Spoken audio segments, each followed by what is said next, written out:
Hi, Assalamualaikum warahmatullahi wabarakatuh. My name is FARAH SHUHADA binti Muhammad ZAMRY and my matric number 23006-455.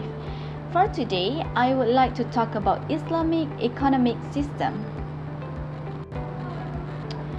Let us start with the first section under the introduction to Islamic economics.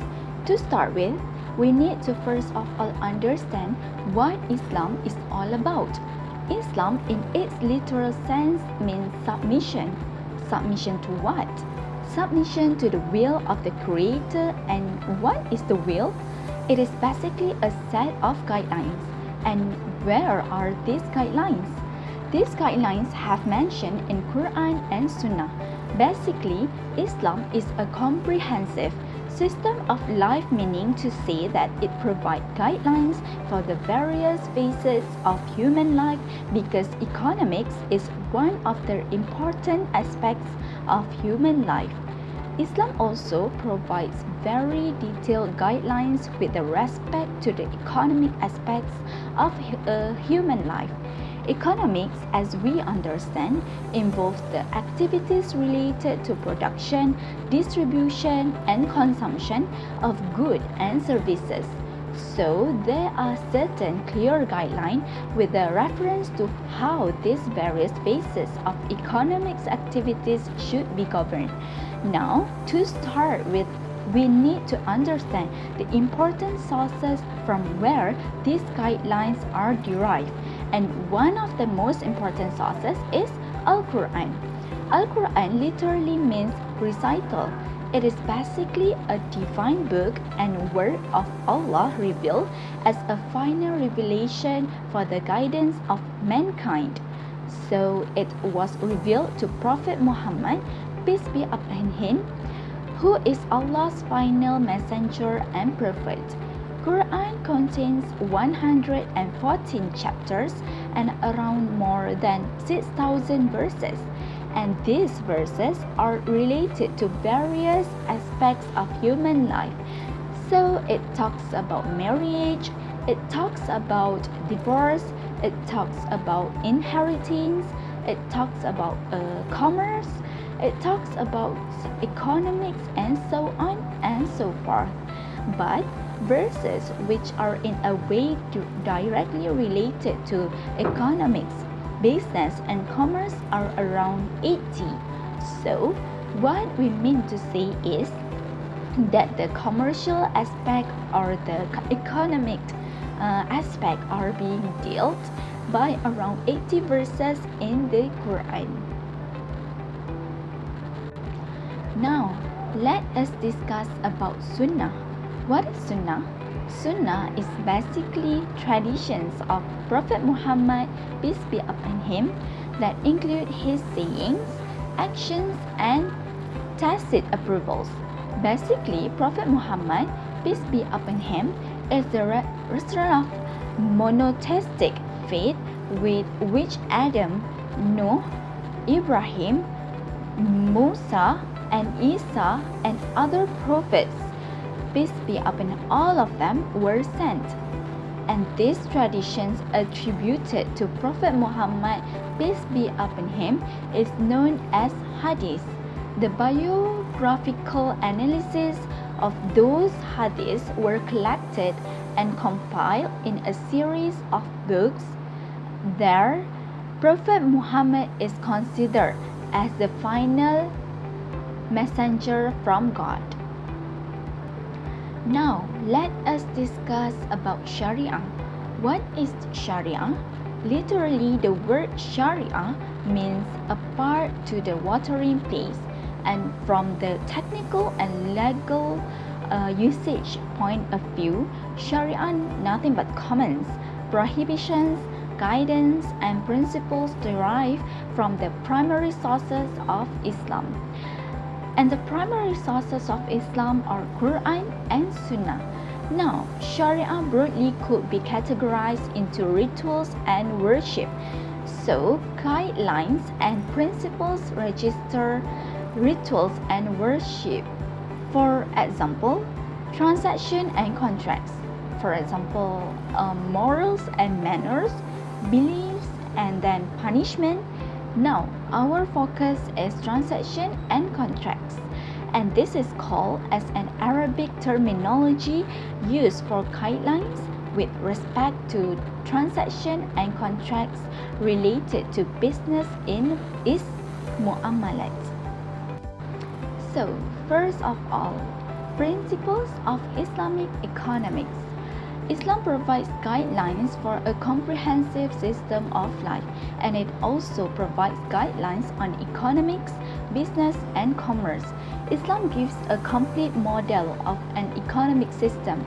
According to the principles of Islamic economic system, Allah is the ultimate owner of the wealth and resources available to human beings in the world. Allah has created humans as His representative on earth and asked to manage and benefit from this wealth and resources in the way prescribed by Him. Islam strongly discourages idleness, the result in poverty. In fact, it encourages the economic activities, trade, and business within the permitted boundaries. Wealth cannot be accumulated and hoarded in few hands. It needs to be exchanged amongst individuals through trade and mutual consent. There is a due share of every individual who lacks the ability in the surplus wealth earned by an able individual. What you share is transferred to them in the form of inheritance. For zakat and sadaqah, one is accountable for one's earning and expenditure to Allah. The concept of economics in Islam. The concept of economics in Islam. Economic progress is desirable for human, and in Islam, the earning of a halal livelihood is a religious requirement. However, economic progress should not be the goal or objective of Muslims. In Islam, economic activity is a means to an end and not an end in itself. This difference in purpose is fundamental and is the basis for all other differences between Islamic and Western views on economic affairs. Shariah in all spheres is built with the goal of promoting a community feeling and cooperation among all members of society. Why economics is important in Islam? Let us understand the importance of economics with the help of the following hadith, which defines the 5 basic cures that will be made to every being on the day of judgment. It is narrated in Jami' at-Tirmizi that the Prophet Muhammad, peace be upon him, said, "The son of Adam will not pass away from Allah until he is asked about 5 things: how he lived his life and how he utilized his yacht, with what means did he earn his wealth, how did he spend his wealth, and what did he do with his knowledge." One may notice that 2 out of 5 of these cures are about the wealth, and that is what means city earner's wealth and how did he spend his wealth. So, every earning must come from halal means and must be spent on halal categories and expenditures. Islamic economics order in the Quran. The Quran has not written out a special chapter under the heading economic order because it is a universal philosophy and all-comprehensive revolution. The Quran is interested not only in humans' economic life but also give guidance in all spheres and subjects of life, including the spiritual, the ethical, as well as the political. For example, in chapter 8, verse 62 of the Quran, Allah says, وَإِن يُرِيدُوا أَن يَخْدَعُوكَ فَإِنَّ حَسْبَكَ اللَّهُ هُوَ الَّذِي أَيَّدَكَ بِنَصْرِهِ وَبِالْمُؤْمِنِينَ. Principles of a good economic system. An An economic system is necessary for humans, and here are the 4 principles of a good economic system. First, it must suffice for every individual of the society. Second, it must destroy all such cases and means that lead to corruption. Third, it must discourage concentration of wealth in the hands of an individual or a group. And lastly, it must bring a proper balance between capital and labor.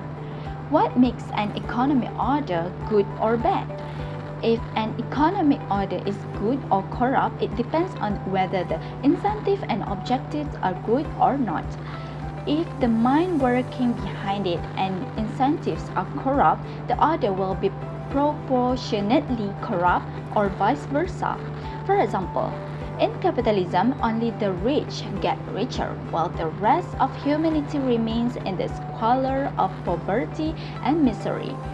However, the objective and incentive of a good economic order should not be profit-making, but the complete satisfaction of human needs.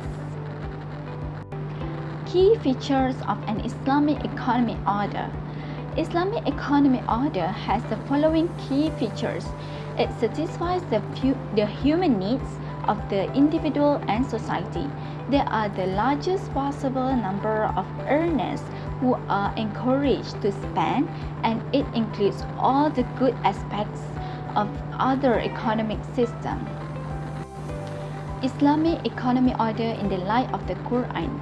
According to the Quran, the principles of economics cover equality and the impermissibility of hoarding and accumulation. Allah didn't make humans equal in grades of economic subsistence, and such differences are also described in chapter 6 verse 165 of the Quran as وهو الذي جعلكم خلائف الأرض ورفع بعضكم فوق بعض درجات ليبلوكم فيما آتاكم. The role of the state in an Islamic economy is first to ensure that everyone has equal access to the natural resources and means of livelihood. Second, to ensure that each individual has equal opportunity, including education, skills, and technology to utilize these resources. Third, to ensure that markets are free to function with only essential supervision.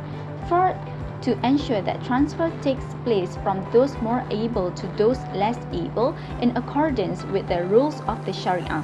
And finally, that distributive justice is ensured for the next generation through the implementation of the laws of inheritance. The state is then empowered to design any specific economic policy that is required in order to guarantee the attainment of these objectives.